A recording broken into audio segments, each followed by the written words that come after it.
What's happened today is further evidence that it's Putin who is dragging his feet. It is Putin who is causing the delay in a ceasefire.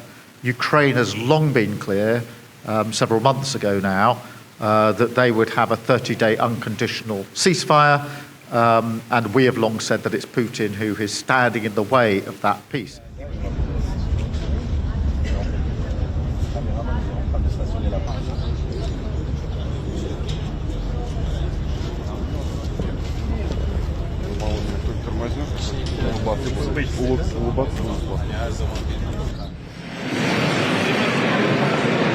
Hello, good morning.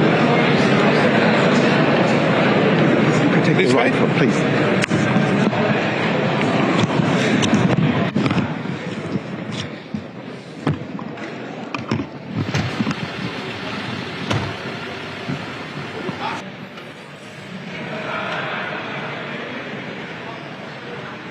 It's very important to be here in Turkey at this time with the Euro-Atlantic community coming together in such extensive numbers, representing the greatest alliance in history, frankly. And we come with one single message: to stand by Ukraine and to ensure that we get a just and lasting, enduring peace.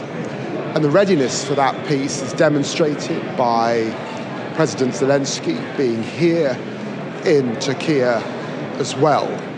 And of course, we watch closely as we head to these talks, noting the Russian low-level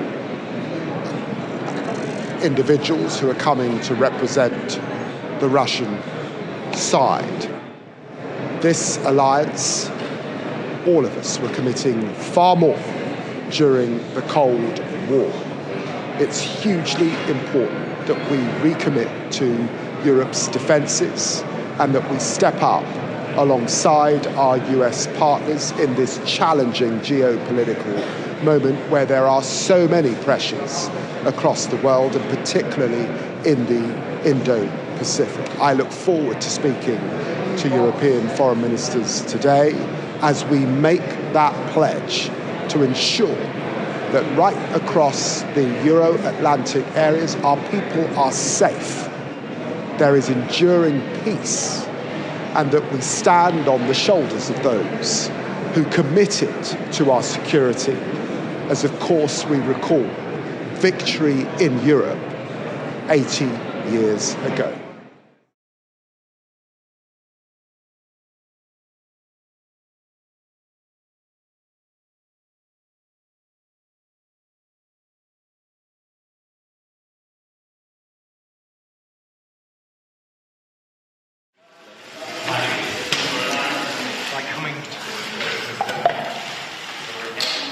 Після того, як ми зрозуміли рівень російської делегації, ми бачимо, що вони, на жаль, дуже несерйозно ставляться до реальних перемовин. Поки що ми не бачимо серед присутніх ті, хто дійсно ухвалює рішення, хоча це була, хочу нагадати, пропозиція русських до прямих перемовин, підтримка президента Трампа особисто, що лідери повинні зустрітися, але тим не менше.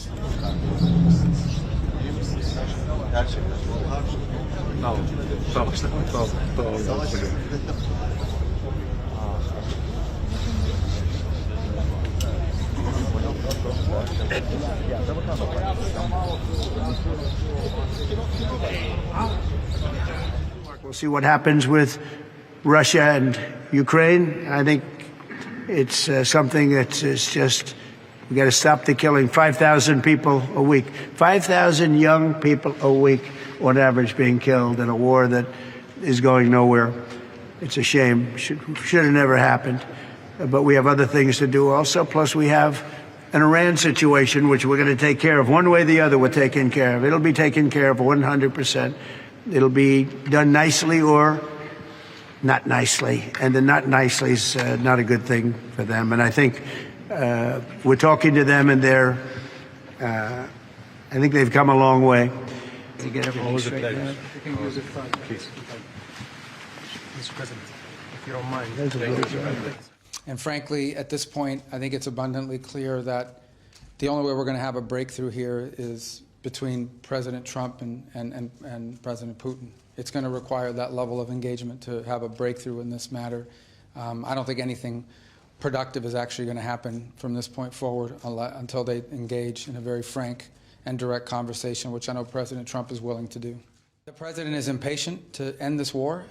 He's impatient, as he's been clearly said, that something needs to happen soon. Too many people are dying. There's too much destruction. And I think he's ready to have that engagement and determine once and for all if there's a path forward and what that path is. Well, we haven't been chasing this around the world anymore. I mean, that's already happened.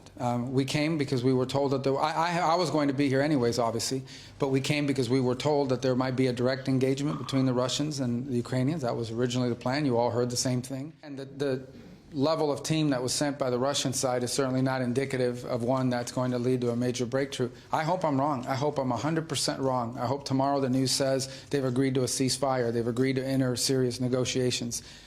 But I'm just giving you my assessment, honestly. I couldn't do anything.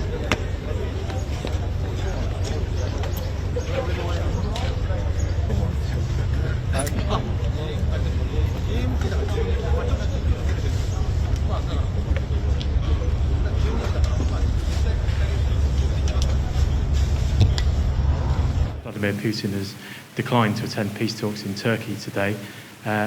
Is there any hope for a ceasefire in Ukraine, and what is your message to Vladimir Putin?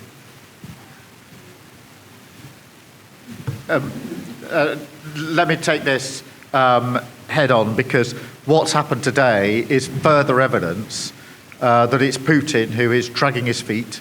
It is Putin who is causing the delay in a ceasefire. Ukraine has long been clear, several months ago now, that they would have a 30-day unconditional ceasefire, and we have long said that it's Putin who is standing in the way of that peace. He was the aggressor in the first place. There was only one country that started this conflict. That was Russia. That was Putin. There's only one country now standing in the way of peace, and that is Russia. That is Putin. We had a good meeting in Kyiv last Saturday where we managed to get a whole wide group of countries into a supportive position for a ceasefire with sanctions. We now have the opportunity tomorrow at the EPC to continue our work to bring about a ceasefire. But for me, this is evidence of the point I've made repeatedly, which is that it's Putin that is dragging his heels. That is why we need all nations to line up together as allies to ensure we get the ceasefire that is so desperately needed, but also to ensure that we have sanctions in place should Putin continue down this path of dragging his heels and not coming to the table for the ceasefire.